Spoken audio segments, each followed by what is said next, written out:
All right, good evening and welcome to the Fitch-Rona EMS Commission meeting for January 15th, 2026. I'd like to call the meeting to order and start with a roll call. So Patrick? Sure, so Michelle isn't here this evening, so I'll take the roll call for her. So James Roberts. Here. Jake Lepper. Here. See him up on the screen.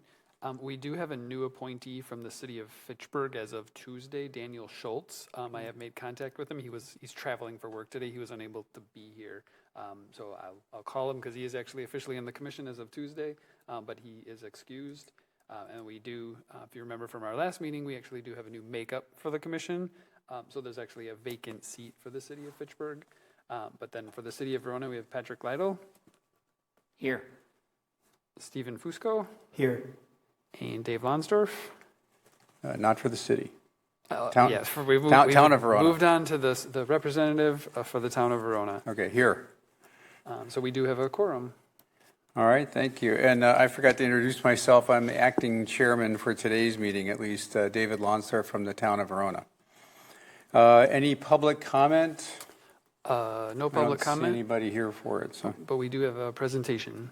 All right, next is a presentation dramatically titled "Cardiac Arrest Saves with the City of Madison." Paramedic Jeremy Owen. Sure. So I'll do just a quick introduction and then invite our guests up. So within the last couple of years, we've a great partnership we've had with the City of Madison to help support some of the athletic events. To just the increasing demand, a lot of our paramedics have partnered with them, and so then this last fall, one of our paramedics, Jeremy Owen, was involved. As part of a team with not one, but actually two cardiac arrests at one of the UW football games. Both of them ended up being survivors. So this evening we actually have Chief Chris Hamas from the City of Madison and our paramedic Jeremy Owen to present with some challenge coins, and I'll let them come on up and you can say a few words and do the presentation. We have strong instructions to not go past that. Thanks, Chief Anderson. Members of the commission, thanks for having us. Again, my name is Chris Hamas. I'm the Assistant Fire Chief of Madison Fire Department. I oversee the medical operations for the department. And as Chief Anderson alluded to, we go to great efforts to try to provide adequate coverage to some of these events that are staffed in the city of Madison, some of which are very high populated. Any given Saturday with a home Badger football game, it's one of the biggest cities in the state of Wisconsin, and providing adequate coverage for any event that should occur at those facilities is on us. And as such, with the number of increasing events that have occurred within the city of Madison over the years, we've relied heavily upon our partners, our affiliates, such as Fitch-Rona, to help us assist these events. And on October 18th, Jeremy has one of those crews working in Camp Randall, and it's rare that we have cardiac arrest events that occur in the city of Madison. At these events, but they do happen. It's very rare that we have two cardiac arrests occur during one event. I'm not sure if it was because we were playing Ohio State, if that was part of it, because we got cleaned up pretty good, but it happened. And for those that are in this industry that know, when you go into cardiac arrest, the odds are stacked against you. It really is, the odds are not in your favor. So to get two individuals that actually survived both of these cardiac arrest events is truly a testament to the quick actions that our personnel, in conjunction with the affiliate personnel, provided professional, top-notch care to these individuals. And what we gauge as a save is just not getting the heart going. It's getting the brain going so someone is 100% neurologically intact, walking, talking, going back to their friends and family and loved ones. And on this day, we had a 71-year-old and a 77-year-old male patient that were both saved in part because of the actions that Jeremy assisted in providing the care to. So on behalf of the Madison Fire Department, we've got some challenge coins that we issued to personnel that are involved in saves. They're challenge coins for cardiac arrest saves. Again, Jeremy, thank you for helping us on this day. I'm going to take a slide over here and grab these. So again, thank you for everything you did, and we welcome you to come work any other game. Thank you. Appreciate it. Thank you you very much. You want to say anything? Nope. Thank you all for having us. Appreciate the collaboration. Thank you, and congratulations, Jeremy. Good job. Thank you very much. Yeah. Greg will grab a picture for you there, and so just a huge shout out. That is phenomenal collaboration, as well as great recognition of our crew. And I will put out there that Chief Hamas did start his EMS career at Fitch-Rona EMS. So I just want to put that out there, right? I know where his heart lies. And him and I actually ran together as EMT basics way back in the late 90s, but we won't talk about how that is, right? It sounds like Fitch-Rona had a better day than UW did. Didn't they? Yeah, thank you. All right, review and approval of meeting minutes from last meeting on December 18th, 2025. I'll move the approval. Who's that? Klepper? All right. I'll All right, second. Jake. And Robert second. Any other comments on them or corrections? All right, all in favor say aye. Aye. All right, any opposed? All right, minutes passed. Next is review and approval of accounts payable checks that have been authorized by Chief Anderson. That's another one of our attachments. Oh, I missed the Chief's report. Sorry, Chief's report. Thank you. So, yeah, emailed this out. We'll get this one posted up on the website and emailed out as well. This is kind of I don't want to say the fun one for the year, but this is the fun one in January. And it's always kind of the weird. It's the January Chiefs report, but as with everything, it's actually from the end of the month before, December. So this is actually the year-end report for 2025. So that number that everybody's always interested in, we ended our year at 5434 for calls. So 5.5% over where we were in 2024. That's historically our number is anywhere between we plan for 3%. Over the last 47 years, we are right around that 5% as far as the increase goes. So that's pretty steady. Another thing I appreciate that is we look at the first 3 months of 2025, we were on track for about a 10 to 15% increase for the year. So things kind of calmed down a little bit and leveled off. Though I will say January, right, already of 2026, with the influenza kind of outbreak here has been off and running just like every other year. Other things to point out is the end of the year report. We did end up with 65% of our calls occurring in the city of Fitchburg. I think that was 1% higher than last year, otherwise pretty normal there. Other things to note, where it was 45 times in 2024 where we were out of ambulances, and the majority of the time that's the city of Madison that has to come in. In 2025, that was 55 times. So as our numbers continue to climb up, so does everybody else's. We required on some external partners to help us out. Time of the week, day of the week, those things are fairly common there. Just in December alone, right, bumped up a little bit higher in the city of Fitchburg for call volume. Huge number of falls, as I bring up every month. That was our highest number of, our highest reason for calls in December. Sorry, I'm moving too quick there. You'll see, I'll try to get down there. It's not cooperating with me here. Our aging report, it's getting cut off. I apologize. You saw the report. I met again with, I meet monthly with our billing company. They're back to very specifically going to be scrubbing anything over 180 days and making sure that they're working on those calls very specifically for us. As far as our cash on hand, we ended up with the year very similar to where we were the previous year. So we're actually doing pretty good as far as financials go. You'll see a pretty big increase in our FAT funding. We actually did get our, if you're unaware, the state fiscal year is July 1st through June 30th. So this is actually our state fiscal year 2026 FAT funds.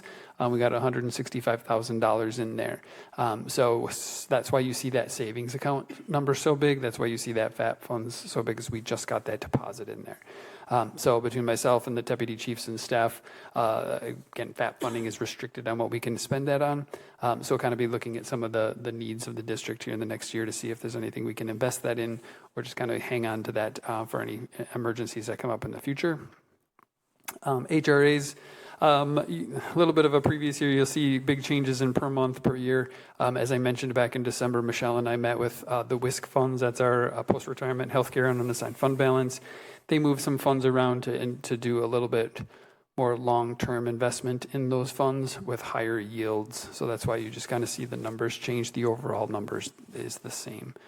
As far as January milestones, Devin, our deputy chief, was unable to attend with us tonight from a family commitment, but in about 2 weeks from now, he'll hit his first year with us. I think we're going to keep him for at least one more. And then, because you see my numbers, the other one that's up there, 25 years for me in January, so we need to keep him on board here to catch up to 25 so that I can get a... yeah, so I can get out. So two big years for both of us. A couple of shout outs there is one of them is we did get a patient who called and was an issue at the Fitchburg Senior Center. Amy and Nicole, our paramedics, showed up. So that patient actually reached out and said some phenomenal care for those two. And then towards the end of the year, similar like I did a shout out last month, just lots of challenges with staffing in the holidays and people gone. I was actually gone for the last 2 weeks of December as well. So personally thanking Chief Anders and Chief Dostalek for covering a lot of stuff that I would normally do over those 2 weeks, and then making sure it was okay when I got back. So I'll do that shout out to them. All right. Questions for me? I just had a quick question on like the number of falls. Do you have a rough estimate of how many of those come from assisted living facilities or nursing homes? I would be guessing. I can find out for you. Okay. Anecdotally, I will tell you most of them. The vast majority, The vast majority of them. But I will find out. Yeah, thank you. Yeah.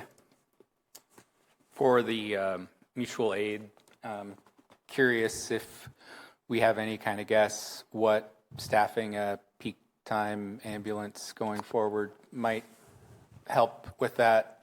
Obviously, it'll reset things and then they'll start creeping up again, I would assume. But I'm hoping, well, my hope is to reduce it by 2/7, right? If that's the funny part of it, 2 days a week. A good question, because today was actually at the end of our second, I would like to say second full week, but so last week, Tuesday, was our first full day of our peak time truck. So last week, Monday, already the city was in the district 2 times on Monday, right? So I picked the wrong day. However, Tuesday was our first day with the peak time truck. We didn't have any 4 calls at the same time, but we did actually have a couple of calls in Verona at the same time, as well as actually, as I've been sharing with you, we have that ambulance in Verona, but that actually benefits the west side of Fitchburg as well. And we did actually have one of those calls where the Verona crew was actually sent to the west side of Fitchburg, which is closer to come from Verona than the very far east side of Fitchburg. So they actually kind of earned their keep on Tuesday of last week. And then Thursday, I think they did 2 calls out of the Verona station total. So right, the nature of emergency services, already had some a sick call and a staffing issue, and actually had to not put that in truck a Tuesday of this week. It was our first day of taking it not in service, and then that crew was there today, and then they just kind of split the calls. So nothing earth-shattering here. I would anticipate that call, that 55 to be reduced based even just with the 2 days a week. I don't know exactly what that number would be. sure, Yeah. appreciate the Anything less than 55, I think, is going to count as a win, especially as the city of Madison is looking at staffing an additional ambulance. I don't know that they got one this year, but right, they're looking at it as well, and that will help, right? Like all of us, that'll help alleviate some of their demand. thank you. Yeah, 1/7 would be 8 and 2/7 would be 16. All right, So that's the number we're shoot for shooting for. 16 calls. 16 less than this year. You got to pick the right days. Yes, throwing darts at a board. I would personally like to thank and congratulate Chief Anderson on his 25 years of service, too. So, thank you. Maybe a round of applause or something for whoever's watching us on TV. All right, let's see. Now we'll move on to the accounts payable checks, if that's all right.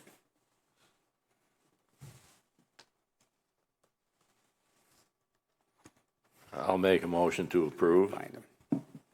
I'll All right. second. Second. Any questions or comments on the checks? All right, all in favor say aye. Aye. Any opposed? All right, that's approved. Next is the Johnson Block contract, I guess, right? Yeah, for so audit services for next yeah, year. officially what I think I wrote it on there, it's a commitment for an understanding of services and a request for a financial audit. So Johnson Block has done our audit either historically, if you recall, over the course of 3 years, 2 of those years have been a financial review, and the third year gets an audit. As part of the new intergovernmental agreement, that was raised to a financial audit every year. Ask an accountant what that truly means. I only know right off the kind of cursory look of what the difference between an audit and account is. It's a little bit deeper. They match a little bit more stuff up. But they've done it every year for us. Part of that process is actually essentially I don't want to call it a retainer. It doesn't cost anything, but it's a letter that says that this is what they are going to do for us. It truly is a templated letter that just commits us to using their services for audit. We just need to sign it. Sure. I mean, we don't have to sign it, but Or approve it. yeah, I guess Well, I mean, it's the just- motion would be to retain Johnson Block for a financial audit of the 2025 fiscal year. All right. Anybody have any questions about the document? Otherwise, I'll entertain a motion to retain Johnson Block for the 2025 audit. I'll make that motion. All right, second. I'll second. Okay, we got a second. All in favor, or any more discussion? No? All in favor, say aye. Aye. Any opposed? All right. Just one John? quick question. Yeah. To Patrick. What's the cost between doing the full audit and just the review, cursory review? Off the top of my head, it's roughly about $4,000 a year. It is something we budget for. We knew it was coming last year, so normally we adjust that every year based on what the anticipated cost is. So there is an increased cost to the audit. I don't know if you would consider that substantial or not. Usually the traditional review historically has been about 10 to 12, and a full audit is about 14 to 16. Okay. All right. Let's see, discussion and possible action on policy update paternity leave.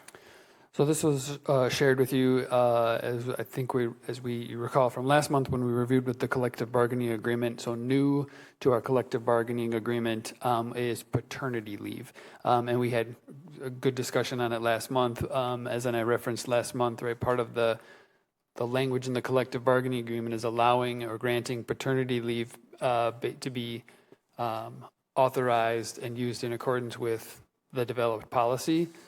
We didn't have a policy. So this is the follow-up to a benefit that we now offer.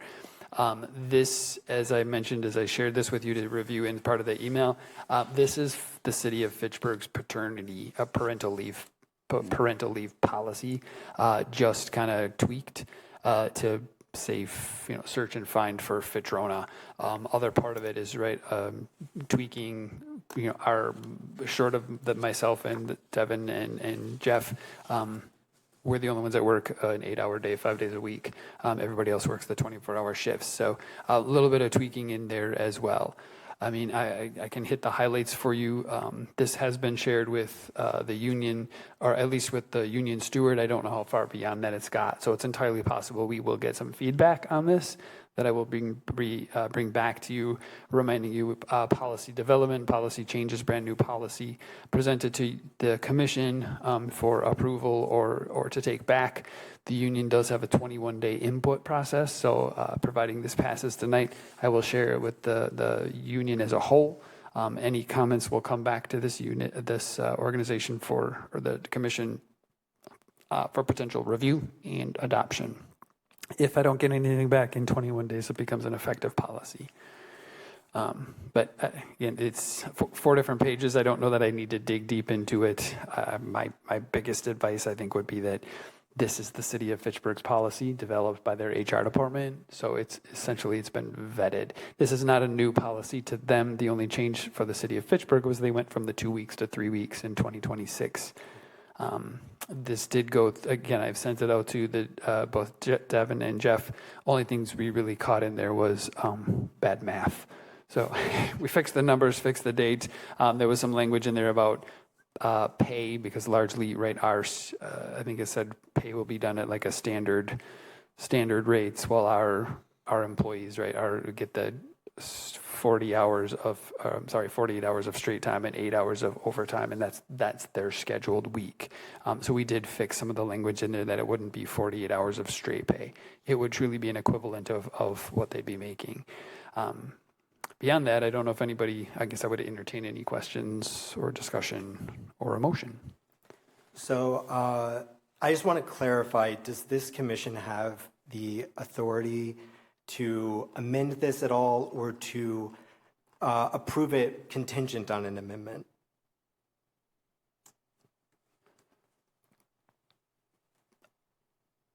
Like, what are you looking Okay, for? so all right, so I will be more specific.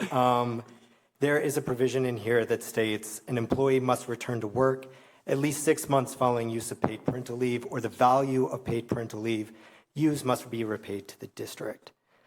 I think clawback provisions like this have no place in a parental leave policy. Parental leave policy is in place as a benefit to families. I think that the risk of abuse is very low, and there are myriad of reasons that a life event like the birth of the child could create instability that would require, a parent not to be able to return to work.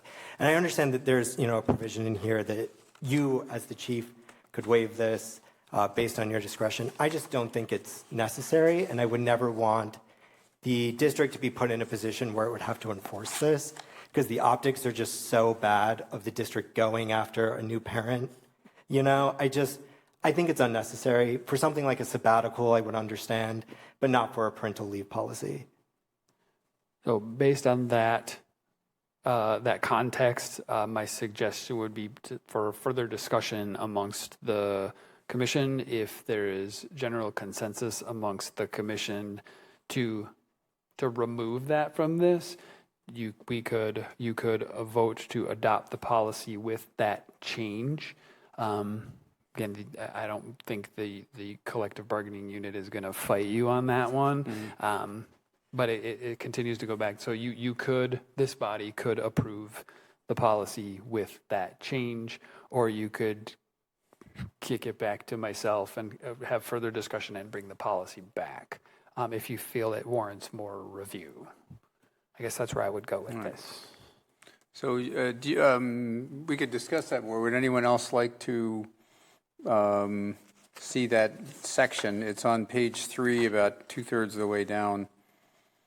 I personally didn't like that either for the same reasons, essentially. I don't know how much money is involved, but it just doesn't seem worth it to claw back, as you say, Steve, the money. Yeah, just a little context. My mom is a neonatal intensive care unit nurse. She has been for 40 years. The number of times that, parents have had to exhaust all of their parental leave, all of their PTO, all of their FMLA, and they can't return to work.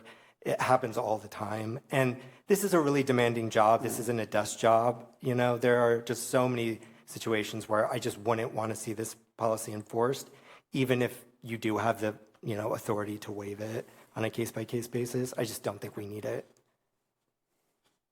Any, Patrick, James, or Jake, any I would comments? agree with approving the policy with that provision removed. All right. I had actually a couple other comments, maybe not a surprise. As I understand this, a young woman who's a paramedic, of which we have several now on the force, if she were to have a baby and decide that she didn't want to take an extra 9 weeks off that's entitled by FMLA, and she wanted to go right back to work 3 weeks after having a baby, she would be allowed to under this policy. Would you allow her to do that, or? So there's kind of the catch-all in here. They can, I think it's back on page 2 there. They can come back to work. They have a 12-month period to utilize this. Yeah. And I guess I will bring up the example of the last paramedic we had, who actually ultimately left after 6 months because of some childcare issues. The exact case Stephen brought up. when she came back, she actually did come back for just 12-hour days for almost, it was a month and a half-ish. So this does allow them to does not require them to come back for full shifts. Full-time or something. It does allow, there's always the catch-all in there, right, that it's got to be done in review, and to me to not present necessarily an undue burden, I guess, right, the placing myself in a position of, right, I might come back next week, Tuesday, for 12 hours and then not come back the following Thursday, but I'll come back the Wednesday after that. Like, some stuff like that can be a challenge, an operational challenge in there. But it says they can come back essentially intermittently. They have 12 months, I believe is what this says. They have 12 months to use this. So if it's entirely possible, yep, I want to just come back and I'm going to have my baby on Friday and I'll be back to work on Monday and work for a couple of weeks and then use this again because maybe my spouse or my partner can do childcare for 3 weeks and then it's my turn to do this for 3 weeks. This policy does allow that. I think that's what you're asking. Well, I guess I wonder, I tend to sort of, I was a family physician, like I said last time, and I've seen this from both the mother side and the child side, that this is a very important part of building a family. Our child birth rate is going down. We need more kids. We want to encourage people to have kids if at all possible. But on the other side, the flip side of this, if someone who's just had a baby or maybe even a C-section is trying to come back 3-4 weeks after that, I'm not sure the district even wants them back. I question whether they can really do the work because this is pretty heavy physical work. So this does not take away from the current maternity leave, which very much outlines what you're asking. Yeah. We have a separate maternity leave that provides direction and guidance and policy based on when, right? It's negotiating when we allow them back or when something, your physician and you deem you can't do this job anymore. Yeah.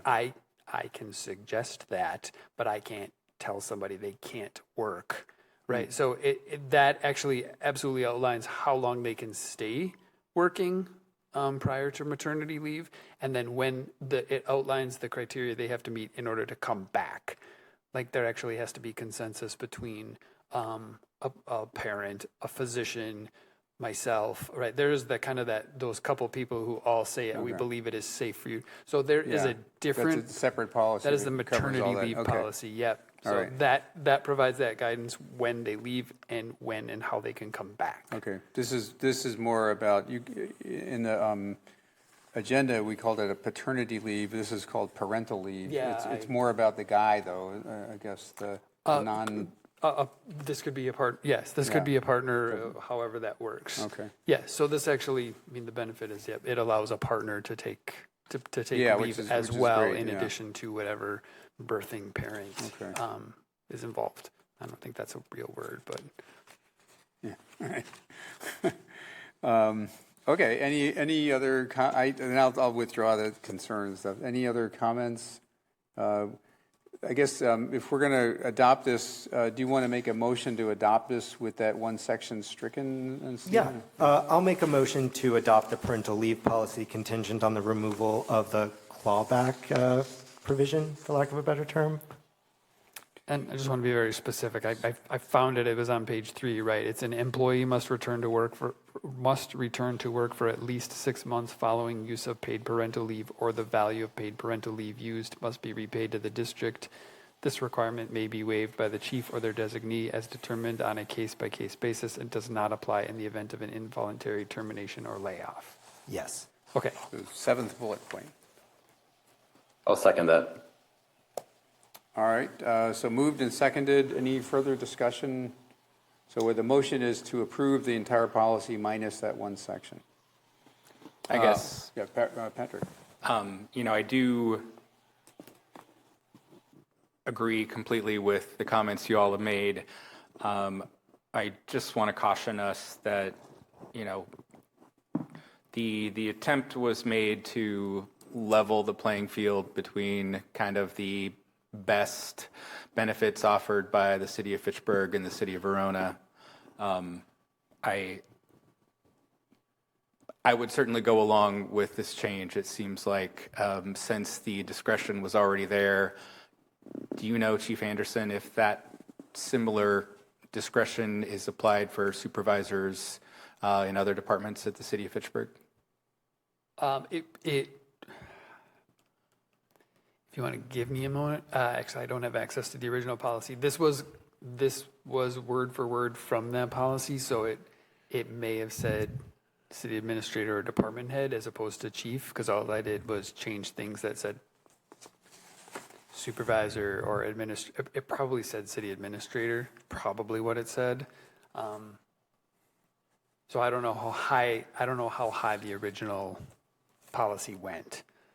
But we're pretty confident there was a process where that requirement could be waived by some level of Absolutely. administration. Yeah, I just changed City of Fitchburg. whoever that was to chief. Okay. Yeah, I have no idea how this is implemented in practice at the city of Fitchburg, but I would hope that in spirit that's happening. And as pointed out, this is not a desk job we're asking these people to come back to. So just wanted to make the comment, and I plan to vote in favor of the policy as amended tonight. All right, any other comments? So all in favor of the motion as stated to approve this policy minus the one bullet point, say aye. Aye. Aye. Any opposed? All right, the motion passes. All right, discussion and possible action on memorandum of understanding with Local 311, the peak time truck staffing guidelines. Sure. So this was sent out to you as well. It's essentially what it is, and we've talked about this right over the course of the 8 months as we've been working on the peak time staffing truck. In a nutshell, right, the current, and it's truly the current, we didn't change anything with the current collective bargaining agreement. It lists, section 3.04 of the current bargaining agreement. One of the things addressed here is that the current collective bargaining agreement outlines shift work. The peak time truck, it really is, it's truly, because we've scheduled it 7 a to 7 p on Tuesdays and Thursdays, that is regularly scheduled shift work. And there's actually a language in the collective bargaining agreement that addresses regularly scheduled shift work. And so this is kind of dances around that language. So this MOU, and we worked on this, if you looked at the original date, we've been working on this since September of last year. It just got swayed during the regular collective bargaining agreement process. But what it is it essentially sets some guidelines, protects both the district and the collective bargaining unit kind of together as a plan for how we're going to staff this kind of equitable. The proposal is what we're doing, right? It's 2 days a week, 12-hour shifts, 7 a to 7 p, which is regularly scheduled work, right? The day of the week is subject to change. The location of that ambulance is subject to change. At this point, we're going to continue to refer to them as limited term employees. This is for up to 1 year, right? As we continue to kind of see how this process plays out. We're not going to call them part-time employees. Part-time employees are actually addressed in the collective bargaining agreement, right? Unless otherwise mutually agreed upon in a separate memorandum.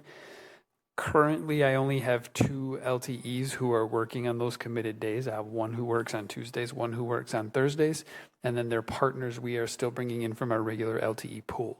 At this point, I still don't have anybody who is working the Tuesday, Thursday shift, right? So it's still only a guaranteed 12 hours a week.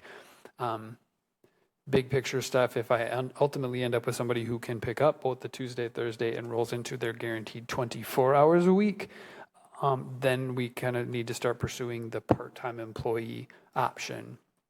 But as of this moment in time, right, this doesn't address that.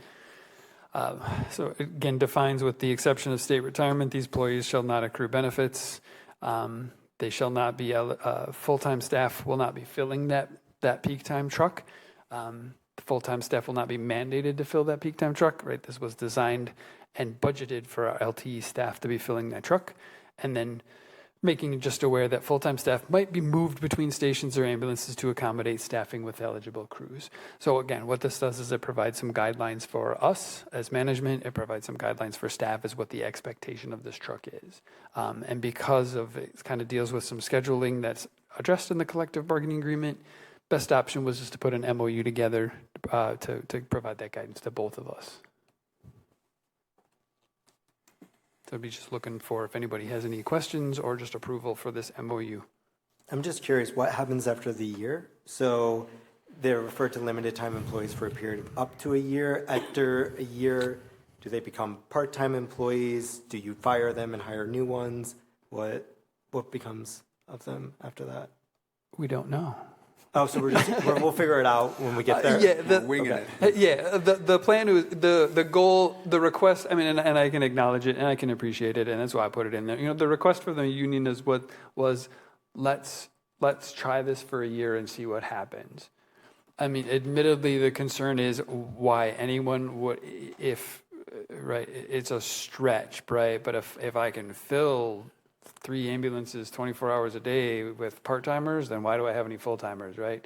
What manager in the world wants to manage 60 part-timers as opposed to 21 full-timers, right? So, but acknowledging it as a genuine concern of protecting jobs.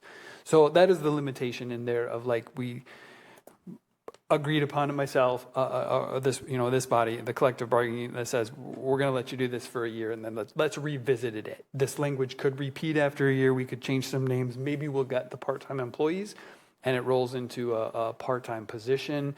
And then we, put it back to the LT position for 2027 with 2 new days. So that's what it is. It just puts a kind of some bumpers on it.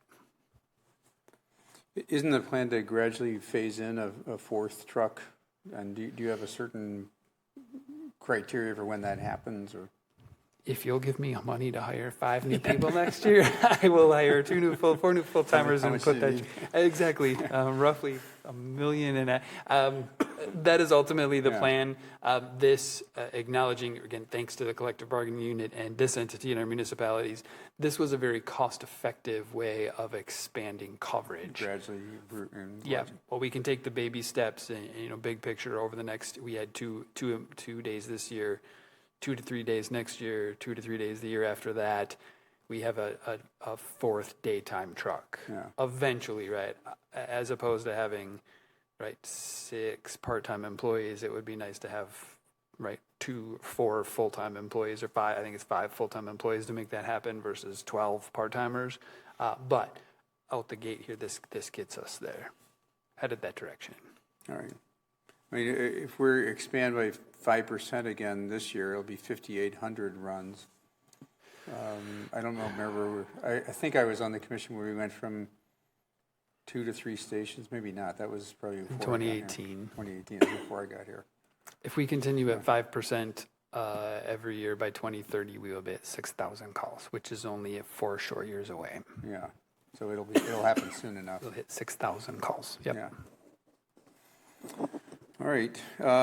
Any other comments or questions about this MOU?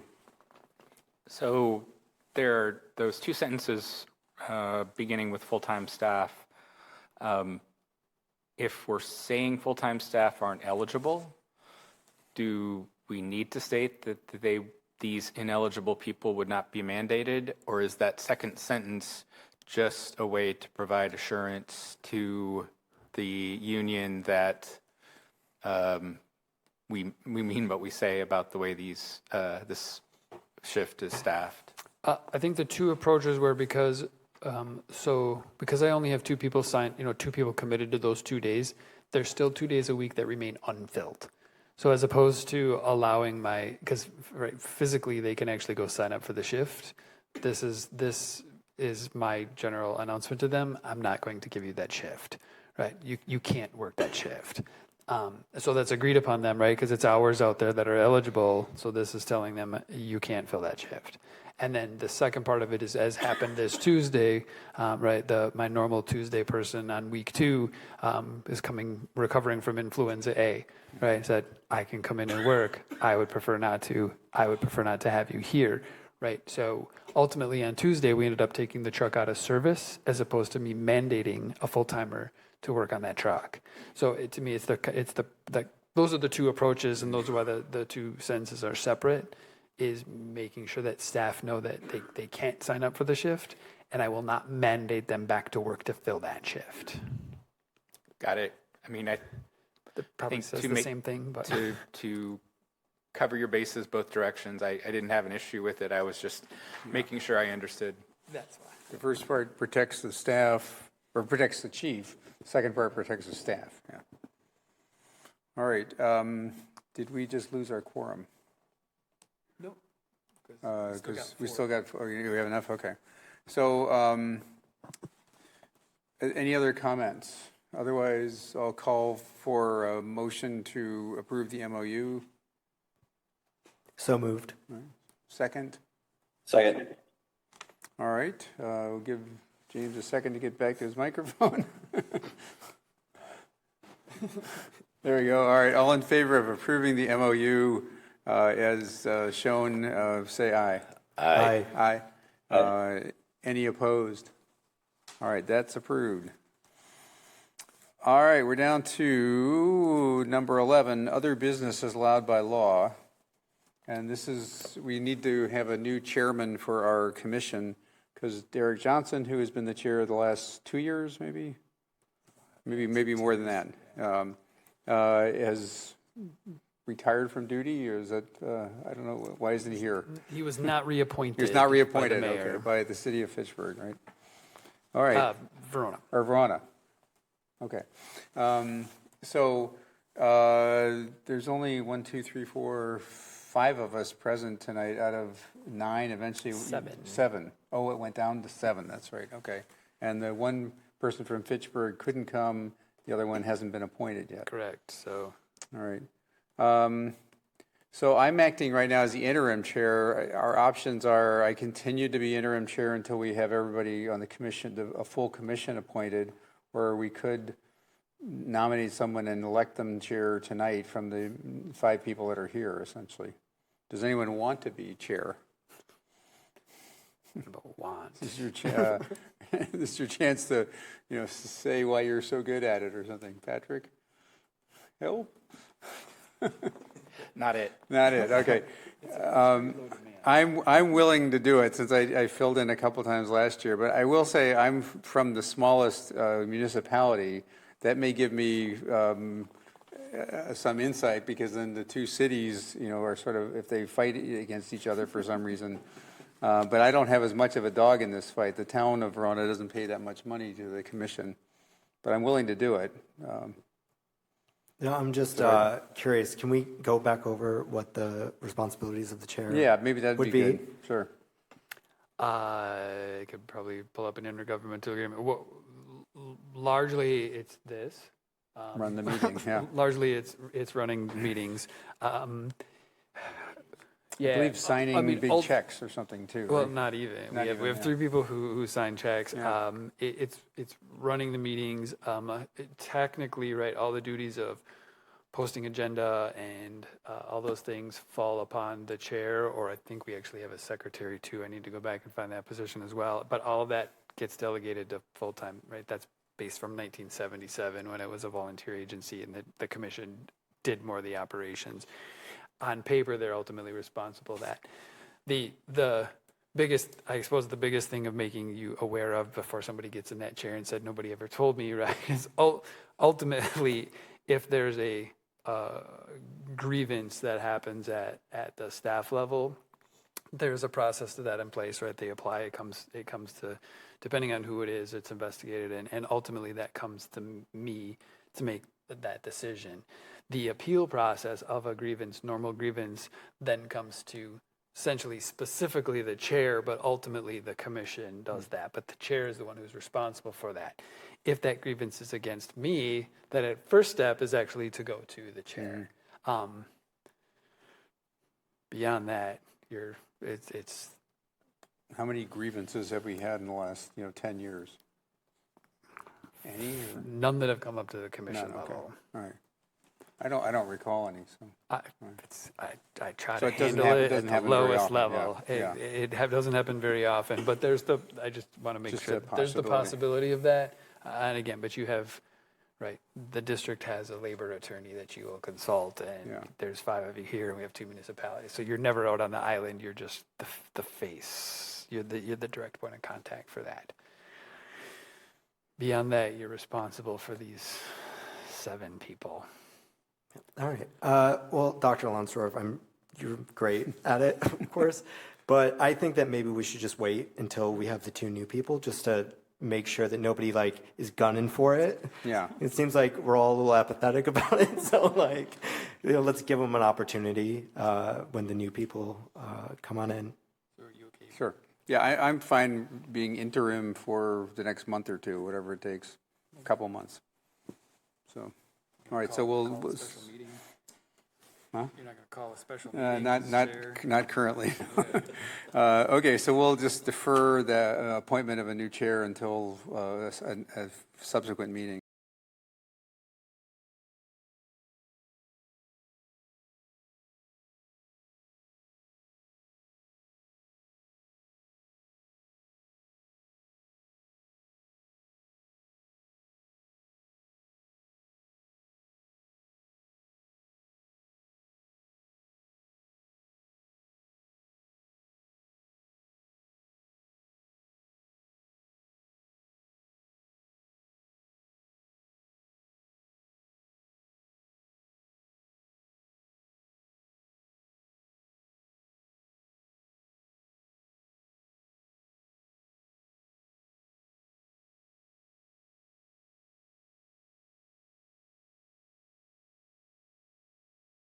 YouTube, and our video on demand service.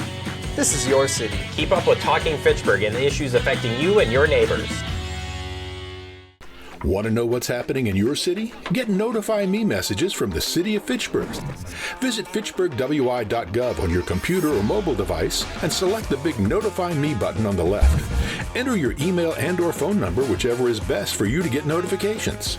Scroll down the list and select all the topics you're interested in to receive email or text messages about. You'll be notified every time one of your topics is updated. Sign up for Notify Me, one more way to keep up with your Fitchburg government.